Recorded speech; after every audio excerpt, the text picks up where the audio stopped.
This video tutorial will show you how to log into the website to access your assigned lessons.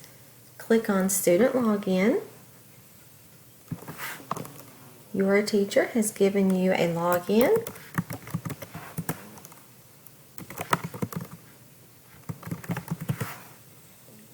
Once you log in, this is the assignment she has given to you.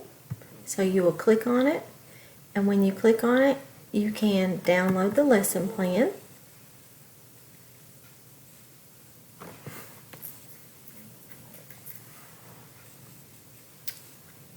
This is a zipped file, which means there are multiple files inside of it. So this is going to be your interactive lesson. So you'll click on that to watch your the digital lesson. Here's the lesson plan, and here is the worksheet.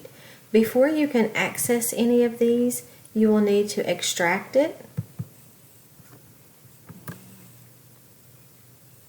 When the new extraction pops up or the new file pops up, then you can access these activities.